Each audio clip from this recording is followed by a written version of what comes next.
In 2013, the Chicago Department of Public Health partnered with the Chicago Public Schools to create a school-based vision program. Yellow. Yellow? Mayor Emanuel recognized the importance of this program, and we invested $1.4 million.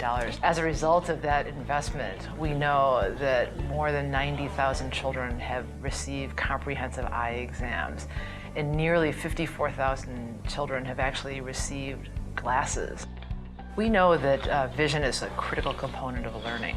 Research shows that 80% of learning is done visually. By bringing this vision program to the schools, we're making it as easy as possible for students and their parents to get access to both eye exams and to glasses. And we have a menu of vision services, so there's a lot of different options that a school can choose from. Primarily, they can either come to the clinic, or we can send a doctor to the school and actually provide school-based vision services for students. We're in 5 different schools every day, servicing close to 1,000 kids every week. They came to the school and visited. They walked around to see what our space was like, and it was actually very easy for the school on our end. We are happy that a lot of our students were able to have the vision testing right here in school. They can go immediately back into the classroom. I think it's a wonderful program. I think everyone should take advantage of this program. We're definitely going to push the program more and more each year. All of the clinicians, all of the teachers, all of the administrators, all of the parent volunteers and ESPs in the schools, the security guard should know that we provide vision services and that it's coming today. The whole school community, because surely it has changed some students' lives. After only having the glasses for a week, he was coloring entire pictures just like a regular kindergartner. We know that there were students who misbehaved that now are behaving better because they can see. It's really important to watch a child in an academic setting. Children who have vision problems oftentimes do not realize that people around the world see things differently than they do. I had a child in preschool that required a very strong prescription. He was crying when I got there. He put the glasses on, he stopped crying. He was amazed. I felt like I needed glasses because I can see from a far distance and it hurts. It strains my eyes and I get headaches. And it's irritating. I've never had glasses before. I'm excited to pick my glasses, so I won't have headaches and strain anymore. It's important getting glasses, being able to see in school because it helps me do my work better. I used to wear glasses, but they broke 2 years ago. I've been without glasses for 2 years, so they offered this free eye exam, so I was like, why not take the chance to, get new glasses? I'm excited that I'm gonna be able to see in a minute. So by coming here, we're able to assess their vision and get them in glasses. Some of these kids have gone 10, 12 years without even having a pair of glasses they need it today. I've probably prescribed at least 6 pairs just today. So in partnership, we will continue to work together to bring services like the school-based vision program, our dental program, and other programs to assure that children have great opportunity to access health care, eliminate barriers, and to make sure that children have an opportunity to succeed and have healthy lives.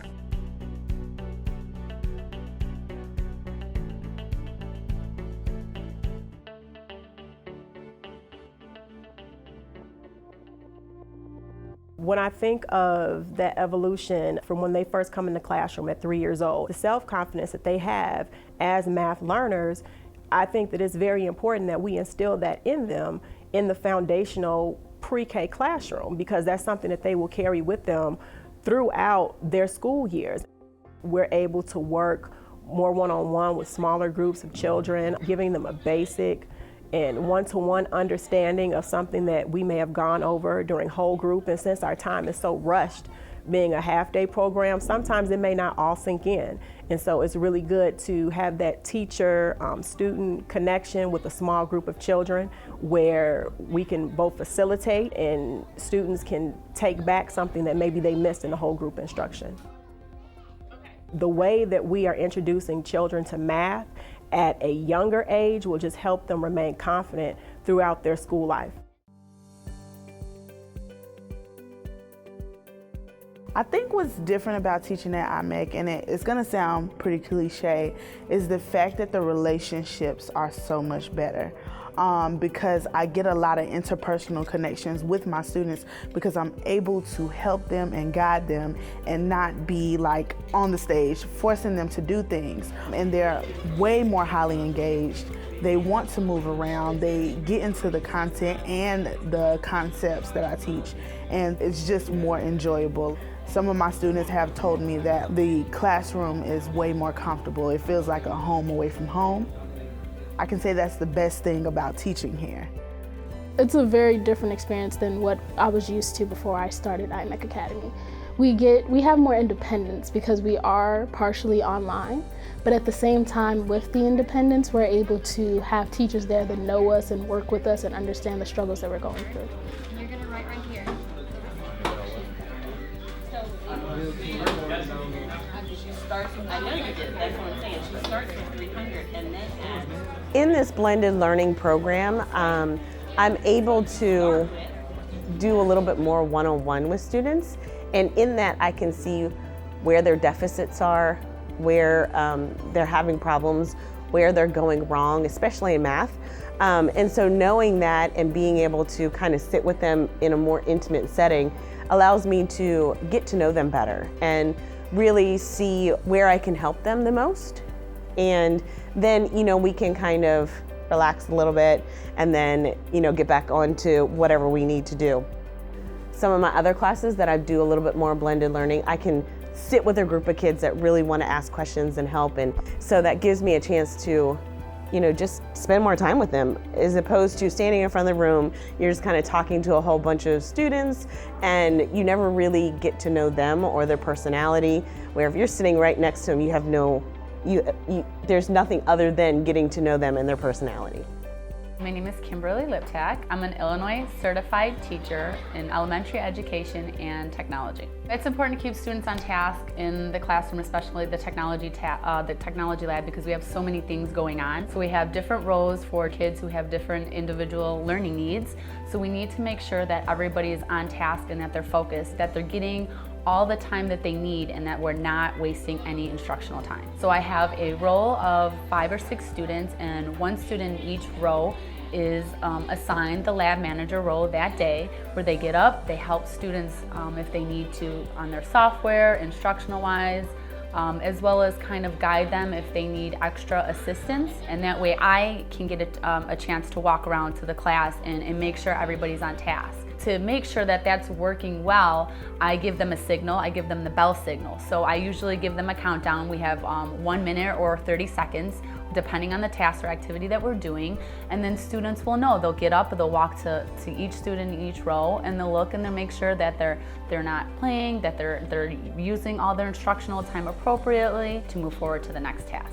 I use client management software, so students are looking at their screens or they're able to look up at my projector screen. So it gives different students different options, but I do monitor everybody's technology use. So I give them different options in case visually they're unable to see, or if they don't feel comfortable looking at the screen, or they can't see afar, or whatever it may be. I try to give them several different options for a whole group. After I do guided with them, I show them what's on the board, then we do it together, we model it. So I'm doing it, I'll have a lab manager or just any other student come up to my teacher station and they'll do it and they'll guide everybody together, and then I will let go, and then that's when we'll do individual tasks. I show my students what I expect of them in the classroom using different technologies. So they come in and they sit down, they get their technologies ready appropriately according to their groups or whatever the activity is for the day, and then we move forward from there.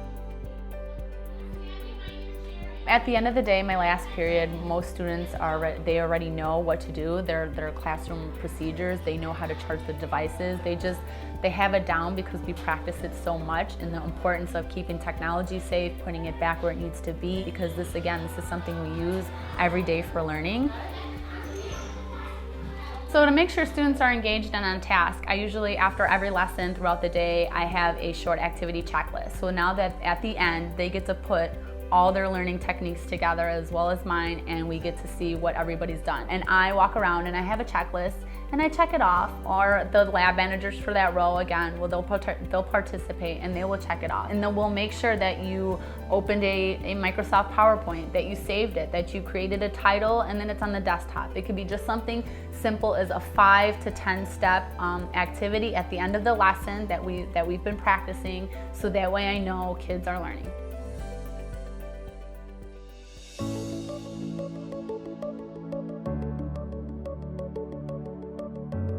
Welcome to the Remote Learning Professional Development Series. This module will cover supporting diverse learners through remote learning. Remote learning presents powerful opportunities to deliver engaging education to any learner. However, it also comes with certain obstacles, especially as we try to provide a supportive learning environment that meets all learners' unique needs. In this module, we will delve into both the benefits and the challenges of supporting diverse learning in remote education settings. We will begin by focusing on accessibility and accommodations in remote learning environments. We will learn how these accommodations help us meet the requirements of the Americans with Disabilities Act and improve the remote learning experience for all our students. By combining accessibility with the flexibility remote learning offers, we can create an educational environment that is more accessible for all and adjustable for each learner's individual requirements. We will explore ways to utilize technology and digital resources such as adaptive learning features and assistive technology to provide even more individual support than we often can in our face-to-face classrooms. We will discuss strategies to address the needs of diverse learners, including flexible pacing, real-time communication, differentiated instruction, and universal design for learning, or UDL. We will learn how these strategies help ensure all students have access to and stay engaged in the remote learning environment. We will also look at specific supports for English language learners. We will examine technologies to offer ELLs the immersive environments and translation tools they need. So let's begin by exploring more about supporting diverse learners in remote learning environments. My very first thing when I implement this technologies in my classroom is setting up the expectations for my students. We practice the expectations.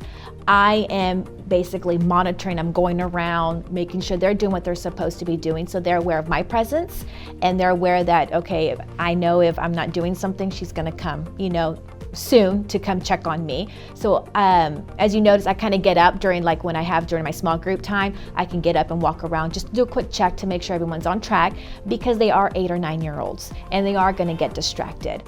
But I do have very many levels I have very highly gifted students. I do special education students. I have students in the AIM program. So I have a huge range. I have ELL, LEP students, I have it all. I'm Tabitha Pena. I am from Meadowwood Elementary, and I teach 3rd grade language arts and social studies. I use my data to drive my instruction. So with that data that I have, I know that I need to hit these TEKS with these students, and whether it's a group of 4, whether it's a group of 5 or 6, I automatically know who I need to meet with, and so my students know my expectations when I'm with my small group. You do not come bother me, you do not get up. If you have a question, ask a friend, and if you still don't know, what could you do in that meantime? You can read independent reading, whether it's a technology issue, whether it's gosh, I'm really not understanding what's going on in its learning, or I don't understand, they can wait for me during the transition time to ask me. So really, I think huge is the expectations. I always make sure they have a checklist, and this is the things you must do first, and then after you're done with that, supporting what I've taught them, then you can do this flip book, or you can do this flip grid, or you can create a video to respond in a discussion board. I think it takes a lot of the teacher's planning part to implement those lessons and to design those lessons to effectively teach their students.